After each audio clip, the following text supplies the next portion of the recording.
El versus que os ofrecemos hoy es ciertamente original porque tenemos enfrentados a los grandes del siglo XVII español. Es creciente fértil para la cultura, un auténtico vergel para obras literarias de imperecedero recuerdo. Y claro, vamos a enfrentar a uno de los mayores agitadores culturales de España. Sí señor, don Francisco de Quevedo y Villegas.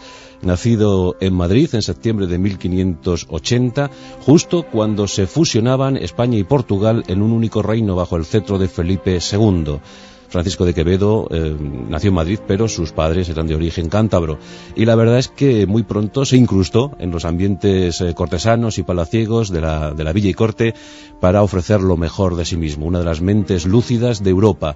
Un gran autor, uno de los máximos exponentes del lirismo barroco y que desde luego dio mucho que hablar por sus obras. Ahí está La vida del buscón, pero también por sus cuitas, por sus denostados enfrentamientos dialécticos con todos los intelectuales de la época. En los primeros años, pues bien conocida es su trayectoria universitaria en Alcalá de Henares, donde ya empezó a dar muestras de su belicosidad intelectual. Se enfrentó a todos en variados sonetos, obras y letrillas que le procuraron su incipiente fama.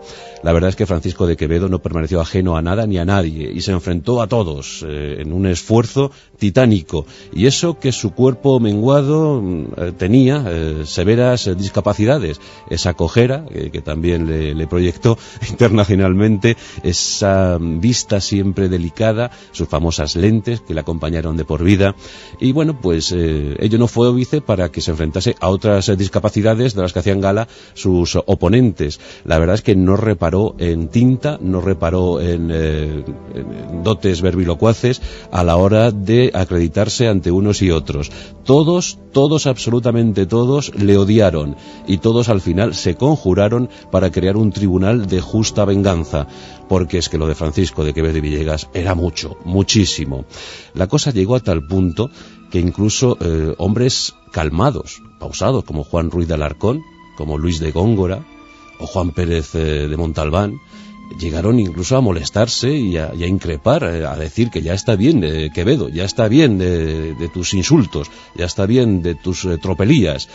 Qué cosas, pero Francisco de Quevedo seguía divertido porque la verdad es que él se lo pasaba muy bien a costa de sus enemigos, incluso la propia reina. En 1601, ya con Felipe III, viajó en esa corte española, viajó a Valladolid, a la flamante capital del reino, donde siguió aumentando su prestigio social y sus conocimientos gracias a un ahondamiento en la teología de la época y a ser políglota consumado. Manejaba perfectamente el latín, el hebreo, el francés, el italiano, Francisco de Quevedo y Villegas. Pero al fin sus enemigos, sus adversarios, se reunieron en un simbólico tribunal, ya digo, de justa venganza. Y tras algunas deliberaciones, llegaron a la siguiente conclusión.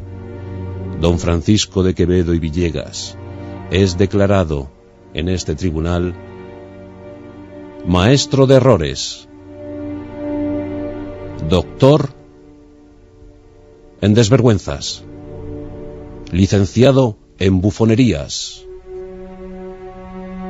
bachiller en suciedades, catedrático de vicios y sobre todo es declarado protodiablo entre los hombres.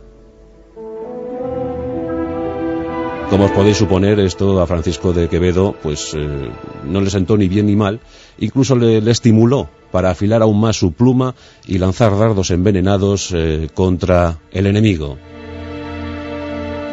Pero no solo los intelectuales más consumados del momento eran motivo de su mofa, y bueno, pues también los políticos. El caso de Gaspar de Guzmán, el famosísimo conde duque de Olivares, pues fue objetivo de sus iras, le trató bastante mal en sus textos. La cosa llegó a tal punto que Pacheco de Narváez le llegó a denunciar ante la Santísima Inquisición. Tremendo lo de Francisco de Quevedo. Fijaos que el conde de Villamediana, en un acceso de rabia, dijo de él, exclamó, pensando en Quevedo, «Es una desigualísima bestia».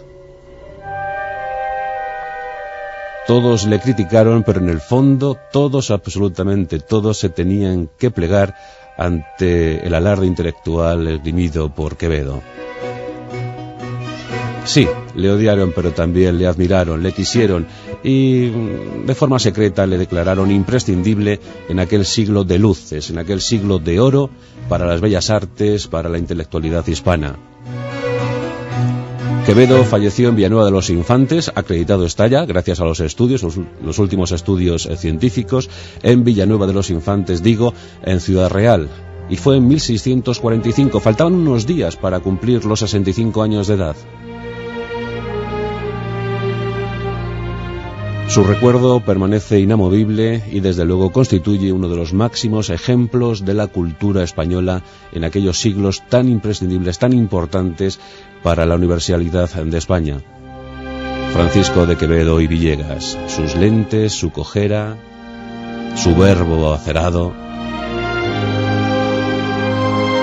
Se nos antoja esencial y desde aquí recomendamos la lectura obligada de sus obras, preferentemente La vida del buscón. En el fondo era un buscón. ¿Qué buscaba? Eso ya es otra cosa.